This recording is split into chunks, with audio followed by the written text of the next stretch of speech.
Kapansin ka. Oh, bakit? So, hi everyone. Hi. I'm Ding Dong. And I'm Patrick Ramirez. We're also known as Dong Dongpat. And we're here to answer questions na galing sa mga ka-starfish natin. Bato ba topic? Ito ba topic? 1, 2, 3. Ito. Bato ba topic eh? Bato ba topic? So from M543975, Nils_Asotrap, Lam_Najea, and Gladys Sans. Ang question, why did you unfollow Patty? Ha? Niremove ko lang. Oh, sos. Niremove So, ko kasi sagutin mo yung nakakabuisit. Ano kasi yun eh? Ano ba nangyari nung Balik sa'yo. wala, magkaaway and then decided to cut. Multiple times? Oh, yun lang. Yun lang. Eh, yun lang naman yung reason. Okay, second question. Okay, when is the wedding? This is from Alvin, Antiquera, kay Kim, kay Rickson, Maro, and Aziel Zelimar. Honestly, I don't know when exactly. Pero I think pag nasa 30s na kami, somehow na-achieve na namin yung dapat namin ma-achieve individually and together sa showbiz. Pag tutupadan namin yung dreams namin together, dadating naman sa point yung wedding eh. And I thank you. Sa akin kasi when it comes to wedding, mahalaga kasing stability. I believe we're still young and we're new to the industry. So marami pa kaming pwedeng gawin, marami pa kaming pwedeng i-explore, marami pa kaming gustong makatrabaho at gustong maging trabaho. Mahaba pa yung time namin to evaluate things. So para sa akin, we're also praying na mangyari yun but not ASAP. Pinaghahandaan siya. planuhin, yeah. And pinagpaplanuhan siya. So yung mag-alala, malalaman nyo naman kung kailan. Topic. Bato, pick. From Pemar. Who is more likely to apologize even if they weren't wrong? Me. Ang kapal mo. Me. It's Liar. No. it's me. No. Ay, sagutin mo ng maayos. It's you, sometimes me. Ganun nga yun. Bakit? Ako din naman, oh. When? Sige. Pag talagang punong-puno na ako, Lalag, sorry ka? oh, sabi ka, sorry na. Bago matulog.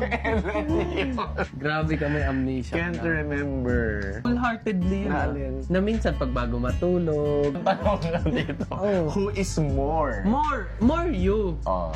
More Yun you. yung tanong. More siya. Yun lang yung sagot because Kung ugali niya naman na gusto niyang naayos yung problem or conflict namin right away. And natutunan din naman namin yon along the way. But not all the time Hindi rin naman kasi dapat ganon. Kumbaga, you give space pa rin. Ample time para hindi mo sinusugod right away yung taong problemado, taong mainit yung ulo. Just give a little time. And iba-iba rin kasi yung, kumbaga, means natin para lambingin tayo, ganon. Hindi lang lahat through saying sorry. O iba baka gusto lang nila ng hug or pagluto mo sila, ganon. But more of, very well said. okay, is there a time you felt like giving up on each other and what made you hold on? This is from Pepsi Kels and Honey. Honestly, yes. Oh, sabi mo wala. Naiisip ko, pero hindi ko siya ginagawa. Kailan ko ba ginawa? Kailan mo narinig sa bibig ko? Gusto ko na mag-give up. Ganun. Paano? Kasi so exhausted. Hindi, syempre, napapagod naman tao tayo. Hindi naman tayo robot. May paramdam tayo. So, may mga times na pa nag-aaway tayo. Tapos, matindi. Tapos, paulit-ulit na Huwag mo lang. sila idamay. Ay, sorry. Pag nag-aaway. Kapag nag-aaway kami. kami. Tapos, paulit-ulit na lang yung problem. Same problem. Nakakapagod naman talaga. So, yung mga times na parang gusto ko nang sumuko. Yeah, na somehow, parang along the way, na-realize ko rin na it's part of the relationship. So, part yun na may mga challenges. At bago naman ako pumasok dito sa relationship na to, alam ko naman na mangyayari itong mga problema. So, mahal ko kasi siya eh.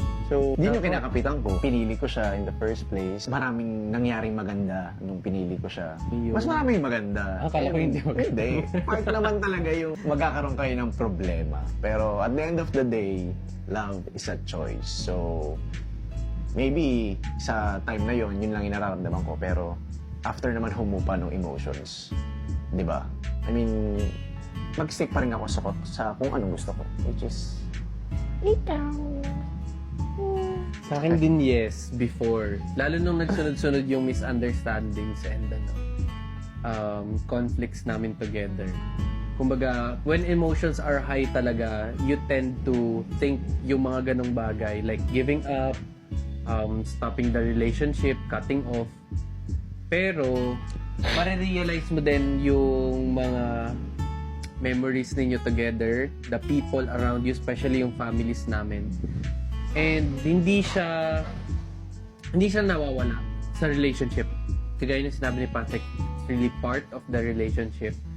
So, it's up to you how will you handle na lang yung ganung situation. But, mahalaga kasi din doon yung ano bang estado nyo on that day. Ano ba yung pakiramdam nyo on that day, on that moment, para na-evaluate natin. Kasi not all the time, kagaya nung nabanggit nga kanina, hindi naman dapat direct ayusin nyo rin kaagad. Baka give a little time lang to think. And a little space to think. Think. Pero, oo, pumasok sa isip ko. But, ayun, naayos naman namin. Yeah. So, next question. Gonzaga, Arian, and HNYYN _. What's the biggest challenge you both overcame? Who will answer first? Ikaw na. Ikaw, ako unang nagtanong eh. Diba? Siguro yung peak ng away namin na nag-pile up yung problems.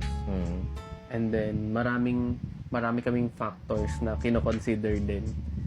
Pero part din nun, yung personal naming baggage na, syempre, may family din ako, may family din siya, may mga problems kami individually, and then may mga bagay din kami hindi na pag-uusapan when it comes to our personal life. So, nakakadagdag siya to pile up yung mga problem din namin together. So, ayun, continuous problem na nag-i-stop. So, Same.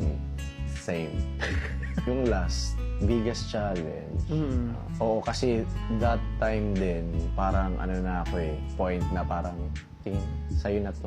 Parang ganun. Parang gawin ko na lahat ng ways na kung hindi man ura-uradang i-fix, o sige, ibahin natin. Isinorender ko na rin kay God yung relationship namin. Yeah, nalagpasan namin and may growth, may character improvement, character development sa aming dalawa. Yung last na misunderstanding namin. this is from Love Maya.